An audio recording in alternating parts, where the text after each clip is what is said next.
Hello and welcome back to What's Millie Making, where I'm Millie and this is a space where I talk about the past, present, and future of my making, mostly knitting. Today's video is spring knitting plans with stash yarn. So whenever I make these planning type of videos, I always explicitly state in the beginning that these videos are just for the vibes. Like, I am not making these plans with the restriction that over the next 3 months I must follow these plans, I must knit this, must use this yarn. No, that is not the goal. These videos are just for the vibes. All that said, I have been finding myself feeling a little bit of guilt when it comes to the end of the season and then I'm like, oh, I did not follow through on what I planned at all. Which that's not what I want to happen when I make these videos. I enjoy making them, I enjoy planning, and I enjoy what I'm knitting. It's only at the end when I realize those two things don't align that I start feeling guilty. So I took some time to reflect on that and I ultimately came to two resolutions. Resolution number one was I need to remind myself that the goal of making these plans is not to necessarily follow through on them. The goal of making these plans is to help me reach my ultimate goal, which is knit my stash yarn. It is to curb the urge to shop by reminding myself, hey, you have all this yarn. Here are some things that you can make with this yarn. So as long as at the end of the season I have knit primarily with stash yarn, I will call it a success, regardless of if I followed through on the plans or not. Because the plans are really there to reach that bigger goal. Resolution number two is I have kind of shifted how I made my spring knitting plans, and that is I have split them into tiers. Tier one are the patterns and yarns that I'm going to prioritize using, and ideally I will be knitting these patterns over the next not 3 months, more like 2.5 months, because I'm making this halfway into April. And then tier two are the patterns that, sure, I would like to knit them, but realistically, I know that I just can't knit all of it because it's a lot. And if I don't make those patterns, that's completely okay. And even those tier one patterns, while I am prioritizing them, if I don't make them either, that's completely okay. Knitting is for fun. These plans are more of a suggestion rather than a set of rules. I think I also picked fewer patterns than in previous videos, but I'm not sure about that. Without further ado, let's just jump into my tier one patterns. And I picked out 3 sweaters for this because I do think I could feasibly knit 3 sweaters in 3 months, especially because some of them are a little bit bulkier. So for each pattern, I will name the pattern name and the designer, as well as the yarn from stash that I want to knit it in and why I picked the pattern. So every single pattern that I have in my tier one is a cardigan, because either earlier this month or at the end of last month, I created myself a little spring mood board for just like my general wardrobe, as well as my knitting and sewing. And as you can see from this little mood board, every single knit item on this mood board is a cardigan. I am still very much in my crew neck cardigan phase. I have been knitting one each season. I knit one in the summer, knit one in the fall, and I knit one in the winter. And in spring, all 3 of my top tier knitting plans are crew neck cardigans, because that's what I'm really enjoying right now. So, crew neck cardigan number 1 is the Sibylla cardigan by Cookie the Knitter. I am obsessed with this cardigan. I think it's so beautiful. I think in like my fall knitting plans video, I was talking about how I really wanted to knit a crew neck cabled cardigan, but I was kind of really waffling between a bunch of different patterns, and there were a lot of patterns that I really liked, and I think some of them are even in my pattern library, but there was not one singular pattern that was such a strong standout that I was like, I feel this in my soul that I need this sweater. But as soon as I saw this one, I knew it was the one. I had really been tempted to apply to test knit, but it was such a short deadline, and I'm fairly certain it was during the holidays, so that was just a no-go. But now the pattern is out and I can knit it. Ideally, when I first saw it, I would have loved to knit it in the exact shade of red that the designer used. It's, I think, a Lamana yarns, and it's this very bright, punchy red that It's like my ideal shade of red, but because I don't have any red yarn like that in my stash, I do not foresee that happening anytime soon. However, I do have some other yarn in stash that could totally work, and that is this Noro Haunui silk yarn held with a strand of the Sandnesgarn alpaca fulvitrod. Unsure about the pronunciation, it's their lace weight alpaca yarn. Now, I have had this Noro Hanui silk in stash for forever. I got it on sale for 40% off, and I have just been waiting for the perfect pattern for it. So, initially, I don't even remember what pattern I wanted to knit with it, but over the past year or so, I should say, I have been thinking of knitting the Haraboji cardigan by Aegyo Knit with it. But one, I'm unsure about the gauge because this Noro Hanui silk it's like an Aran weight to bulky weight yarn. The Harboji cardigan has an 18 stitch gauge, so I think it might be a little tight for that. And also, looking at other people's Harboji cardigan, I think if I were to knit it, there are some modifications I would like to make to the shape, specifically the neckline.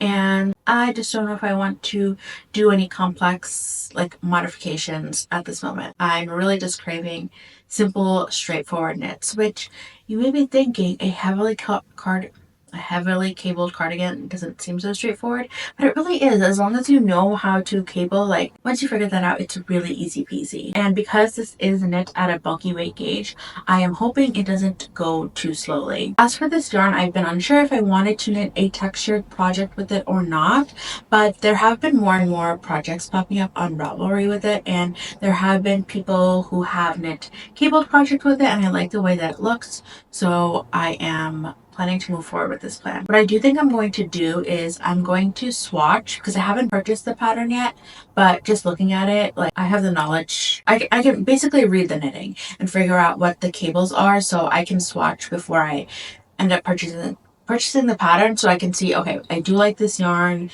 combination in the stitch pattern. Let me go ahead and purchase a pattern to knit it, because I don't want to purchase a pattern, knit the swatch, and then realize, oh, this is not going to work. Also, I technically need to buy 2 more balls of the Sandnesgarn yarn, and as of the time of recording, I'm recording it the week before the New Jersey Wool Walk. So ideally, I will get this swatch done, and then if I decide I like it, I can buy the other 2 balls of yarn on sale during the Wool Walk. And I feel like I've just been talking about a cream cabled sweater for so long. I like the idea of having a cream colored sweater in my wardrobe. However, I just fear I would get very bored knitting a plain cream sweater. So I have yarns in my stash that are cream, but they're not a plain cream. Like they have some other stuff going on. Actually, this yarn is maybe more of a grayish, which is also a color I find kind of boring. So this like additional like texture of this yarn adds interest, and obviously the pattern is very interesting as well. The pattern and the texture will bring interest to what I hope is a neutral wardrobe. This is probably going to be either the first or second pattern that I cast on, because obviously it is bulky weight. I want to wear it while it is still pretty cold outside, because we're still having a lot of like days where it's in the 50s, and I have been wearing a sweater as just like an outerwear layer. Also, this will be my first time knitting with that Sandnesgarn alpaca yarn, and I am curious to see how it works as an alternative to mohair, because alpaca does have some sort of halo, but obviously it's not going to be as much of a halo as a mohair weight. I was confused. Only 2 of the 3 sweaters in my tier 1 are cardigans. I have 1 sweater in my tier 2 that is also a cardigan. So my second cardigan that I would love to knit is the Olga jacket by Petite Knit. I feel like everybody and their mom has been knitting Olga sweaters and Olga jackets over the past few months ever since the pattern was released. It's just such an easy, timeless pattern. And I know that there are a bajillion striped sweater patterns out there, but I really like the look of this one. And I personally have had very good experience with Petite Knit sweater patterns, so I'm going to continue knitting Petite Knit sweater patterns. Like, I feel like people ask, why do people like Petite Knit sweater patterns so much? For me, I feel like her designs are classic, and yeah, there are a lot of designers who put out classic designs, but I also find her attention to detail is really nice, and she has a very reliable fit. Like, I don't have to worry, is the neckline going to be too tight, or is it going to be too low, is it going to be too wide, is the yoke depth going to be too weird, is the upper arm circumference going to be too tight, is the body going to be too cropped? Are the yarn suggestions always completely off? And I've just never run into any of those problems with her patterns. And I've knit a decent amount at this point, and I know how her sizing tends to fit my body.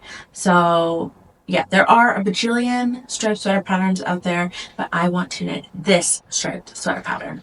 I also really just like the attention to detail on the shoulders, like the way that they're sloped, and the stripes work out very cleanly along those slopes. And the neckline has a nice fit, not too low, not too high, just like a perfect rounded neckline. As for the yarns that I want to knit this pattern in, so at the beginning of the year when I was taking my Make 9, I also made myself a little bingo board.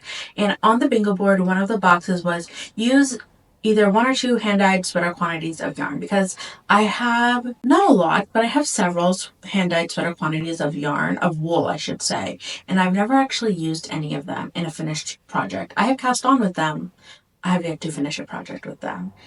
And it's for a multitude of reasons. I came to a conclusion last year that I do find myself gravitating more towards commercially dyed yarns, because I do prefer solid colors over variegated for garments, and I primarily knit garments.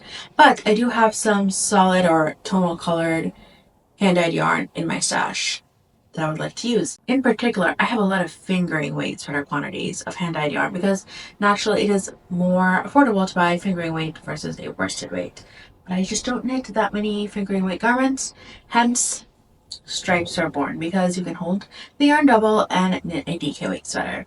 So after all my rambling, the two yarns that I'm thinking of holding together are the two yarns that I would like to use are the Coast to Coast Yarn Co. It's like their non-superwash extra fine merino, something like that.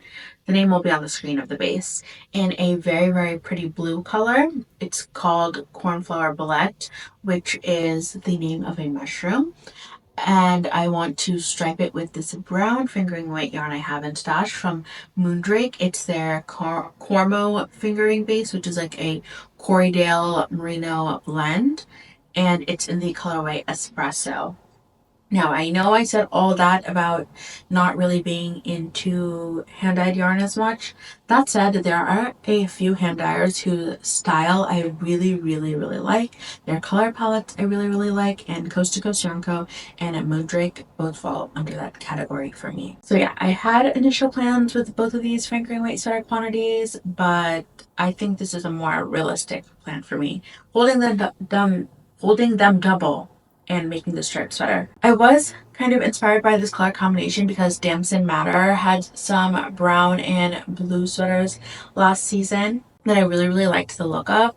And in an ideal world, I would have that exact shade of brown and that exact shade of blue. I think the ones that I have are a little bit warmer and maybe not as saturated as the ones that Damson Matter used.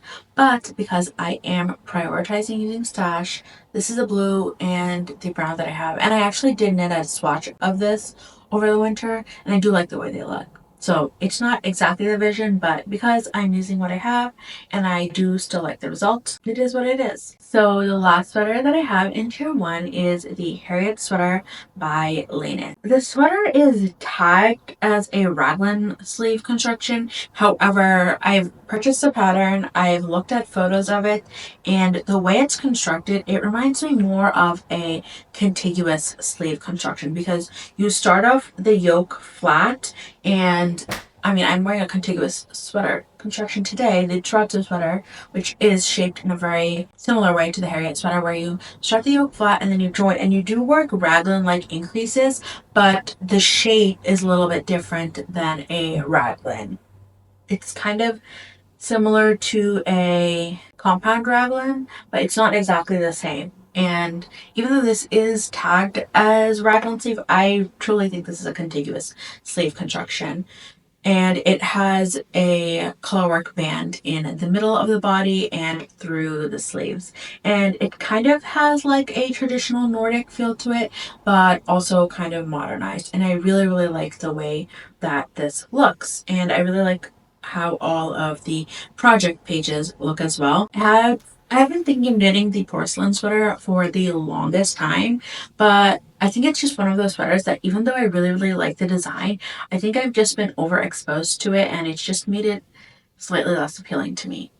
Especially because like I feel like if I open TikTok and I look at knitting content, like I can't go without seeing the porcelain sweater. And it's not that I don't enjoy other people's projects or I don't enjoy the pattern. It's just like it's too much. Also, so many people have just complained about the pattern and how confusing it is.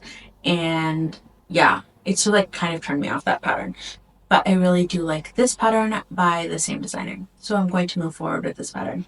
Maybe I will knit the porcelain sweater at some point in the future because I own the pattern, but that is not for right now. And then the yarn that I'm going to use for this is technically not stash. So I received some yarn from Colorwork Woolens because I am now an affiliate with them. So I do have a link in the description box and they did share a 10% off discount code with me. So if you use the code Millie, you will get 10% off your order. Anywho, so as part of that, they were launching a new yarn base and they asked me if I would want to try it out. And of course, I said yes because I love their yarns. And the yarn is Germantown DK, and I've been wanting to try the OG Germantown for a really long time because it is a yarn that is milled in the US, and I think it's like one of the oldest US produced yarns. So they came out with a new DK weight version of the yarn and I was all over it. So for my main color, I want to use a, can you guess it? Chocolate brown. I'm still very much in my chocolate brown era. And then, so when I look at the designer's photos, it looks like she only used one contrast color, but I noticed on a lot of the project pages, people were using two contrast colors, and a lot of people were using kind of like two subtle contrast colors, and I like the way that that looked. So my main color will be cocoa, and my two contrast colors are baby pink and lilac. Also, this yarn is only $16 for 100 grams, which I personally feel is quite reasonable. And then of course you can use my 10% off code. So that is the plan with this sweater. I actually, by the time this video goes live, I maybe have already casted this on because I'm really itching a plain stockinette sweater project that is at a comfortable gauge that I don't need to think about. And the beginning of this sweater pattern definitely checks all those boxes because the colorwork kind of starts like halfway down the chest. Okay, so those are the three patterns from tier 1, the sweaters that I really, really want to make, that I'm going to be prioritizing.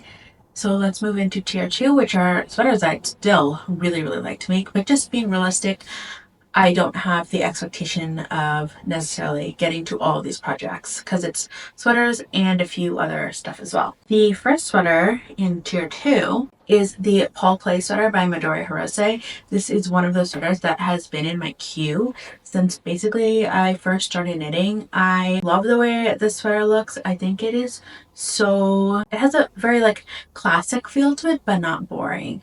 It is a colorwork yoke and you use a bunch of different colors. Depending on the size that you're knitting, you use a different amount of colors or you can repeat the colors. It's up to you. Like there's a lot of freedom in this pattern. And I think my size, the sizes that I've been looking at are kind of like on the brink between the ones that use, let's say X colors and like X+5 colors. So I haven't decided what size I'm going to make yet. Now this pattern is a fingering weight garment, but it has a pretty loose gauge. So I just knit a fingering weight garment. So I do know what my gauge is, and this is knit at a 22 stitch gauge, which I think will be difficult for me to hit with the fingering weight, especially with the color work. So I am thinking of probably sizing up when I knit the sweater, or I could hold the yarn double, but I'm not sure if I will have enough of my main color then. Or I could hold the contrast colors double, and then for my main color, maybe I will buy some more lace weight alpaca to hold with it. that is something to consider. Anyways, I have a bunch of different single skeins in my stash, and during last year's New Jersey Wool Walk, I actually purchased a few more single skeins, and my plan was to use some of the yarns I already had in stash, plus the yarn that I purchased during the Wool Walk, and make a multicolored Paul Clay sweater. So the plan was for the main color to be this dark navy blue from Sea Change Fibers, and then the yoke was kind of like in a rainbow order. Yeah, I think before I cast this project on, I just have to swatch for this project because of the use of colors. Maybe I'll swing it.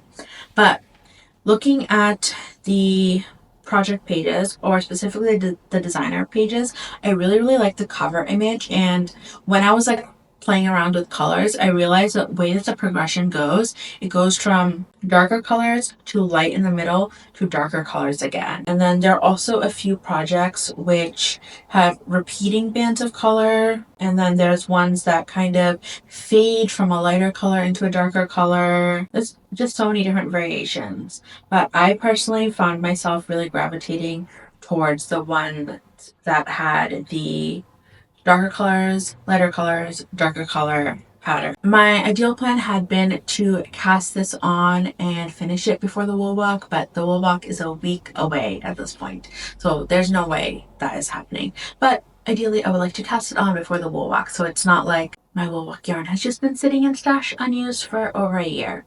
I still have 1 week to beat the 1-year deadline. Then the second project that is in tier 2 is the Kaleido cardigan by Alice Hoyle. And this is also kind of like a similar sweater in that I have a bunch of single skeins of fingering weight yarn that I like to put together to make this pattern. So last year when I was traveling through the UK, I stopped at like, I don't know, 6 or 7 cities, and I didn't go to a yarn store at every city, but wherever I did go to a yarn store, I tried to buy British made wools so that at the end of my trip I would have a bunch of British wool that I could put together to make some sort of colorwork project. And this pattern is kind of perfect because it's also made by a British designer, Rose Knitwear. I think if I were to make this sweater, I would change things up because this sweater is knit bottom up, and you knit the button band at the same time as the sweater, which is not my favorite construction because you need to use DPNs for that, and I hate using DPNs, and I just don't like having it kind of like dangle there. So we'll see how I feel. I also don't love having to finish a button band when my cardigan is done because it's like that one extra step that prevents me from truly finishing the project. So maybe I will give it a go. I don't know. Anyways, there's one particular project of this cardigan that I really love, and they used like a white and so they used a bunch of different colors, but they have a white and a gray in pretty regular intervals, and I really like the way that looks. I mean, you can see it on my iPad, but I will put a better picture up on the screen. I'm not sure how this will work because I have an eclectic mix of colors, and ideally I'd love to use them all. Realistically, I don't think I will. I do have quite a bit of white though, because I know I got a lot of undyed white yarn. I don't think I got any gray. We'll see. That is something to play around. This is another one where I am unsure about the gauge. It has a 22 stitch gauge, but then it says air and worsted weight yarn. But I think if I just held the fingering weight yarn double, see, like sometimes I don't really understand. It is a 22 stitch gauge with 5.5mm needles and air and weight yarn. That is so tight in my opinion. I think I could comfortably knit a 22 stitch gauge colorwork with like 4mm needles and DK weight yarn. So that is the second sweater in my tier number 2. And then the third sweater in my tier number 2, this is already 6 sweaters. I don't really think I made this any shorter than previous years.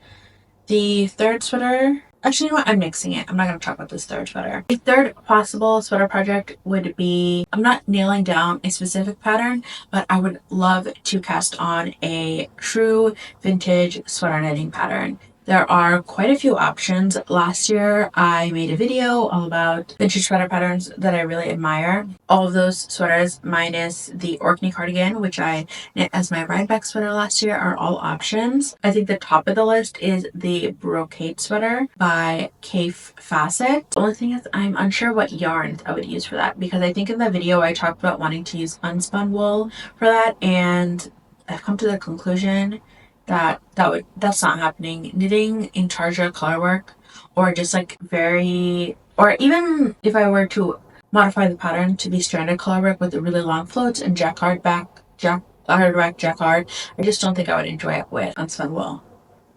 No, I'm not doing that. So if I were to knit that, I'm unsure what yarn I would use. I definitely know I have yarn in stash. I just don't know what I would use, because when I was picking up that pattern, I had a very specific vision because it was inspired by this one specific painting at the Frick, where the woman is wearing a like orangey gold and pink brocade gown, and it's such a beautiful painting, and I'm so drawn to the dress that she's wearing, and I just can envision this sweater in that same color palette. I don't think I have the yarn to make it. So maybe that won't be the one. But I did recently purchase this book, which is Susan Duckworth's Knitting. It is a pattern book from the 80s, and there's a lot of intarsia and a few stranded colorwork knitting patterns in here. And I particularly really loved this one that is called Wild Roses, and it is knit with a strand of mohair, so you get like this very dreamy halo to the sweater. 25 grams, 1 ounce in each of the 15 contrast colors. So there is a lot of contrast colors in the sweater. And I do have a lot of mohair scraps, mohair leftovers, single balls of mohair that I want to try out. So I don't even think I would have to purchase any yarn to make this. I definitely have enough mohair in stash. And yeah, I really like the look of the sweater. The only thing is, if I were to cast this on, it's absolutely not one that I would be able to wear in the spring summer. It would be like I cast it on and I work on it. Sorry, I keep looking at my screen because I'm looking at the sweater pattern. What was I saying? If I cast it on, it would be something I would work on through the spring and summer so that I could wear it in the fall, because I cannot wear mohair sweaters once it is above like 65 degrees. And then I do also want to knit some socks. I have a lot of single socks, so I recently finished the test knit for the Fiorita socks, and I want to knit sock number 2 for that. Then last summer, I knit 2 single socks that were Tabi socks. One is a hot pink with some lace on the back, and then one is just a plain chocolate brown in this Gepard Garn cashmere sock yarn base that I loved. I wish it was readily available in the US. That is definitely a yarn I'll have to purchase when I go on vacation at some point. I feel like spring is the perfect time for these socks, because in the winter I do wear my hand knit socks, but I kind of wear the ones that are made with like the funky hand dyed yarn because they're not visible when I'm wearing them. Versus in the spring, because I'm wearing like dresses and skirts, you can actually see the socks that I'm wearing. So I'd love to knit the second sock for those pairs so I can actually wear them out and about and wear them with my outfits and have my hand knits visible. I still would like to knit a pair of fingerless mitts. In the winter, I'd wanted to knit them so that I could wear them indoors, but then by the time I got around to like picking the yarn and getting ready to cast on and stuff, it was just I didn't need them anywhere. It was too warm indoors. But now I'm reaching a point where my full length like mittens are starting to feel a little too warm, but I would still like to wear fingerless mitts when I'm walking around outside. And those shouldn't take that long to knit. And I definitely have like single skeins of hand-dyed yarns that I think would be perfect for that. I think I wound up a skein already. Actually, it's like some hand-dyed yarn from the Pride and Prejudice collection from Knitted Wit. And I'm fairly certain I had like 2 beanies in my winter knitting plans that I never got around to knitting because I just wore my Sophie hood or my night shift shawl all the time. I wasn't really wearing beanies, but now again it's just starting to get too warm really to wear like a whole shawl around my head, but it's not so warm that I would want to go without something keeping like my ears warm, hence the beanies. So those are all under tier 2 because I don't think I can knit, what's that, like 3 socks. Oh, and then I also want to knit a pair of cobalt blue socks. That's 3 plus a pair, so 5 single socks, 2 hats, a pair of fingerless mitts, plus all those sweater patterns. I'm not getting all of that done, but what I do get done, I'll be happy with. And it will all be with stash yarn, which is great. I think that is a wrap on this video. Hopefully it wasn't too chaotic. This is actually the second time I'm recording this video because I recorded it over the weekend, but I had a cold. I was very nasally, definitely dealing with some brain fog. Hopefully this version is better. As always, if you enjoyed this video, please feel free to follow along and give it a thumbs up. The next video I believe will be a knitting podcast, and then the video after that I'm going to make a video talking about everything I read in March and April while knitting. As always, I would love to know what you are working on while watching this video because I'm nosy and I want to know what's on other people's needles. I like to be influenced. Maybe I want to knit what you're knitting. And I think that is truly a wrap. Thank you so much for watching. I hope you have a lovely rest of the day. Happy knitting and hope to see you again next time. Bye. The last of my winter knitting.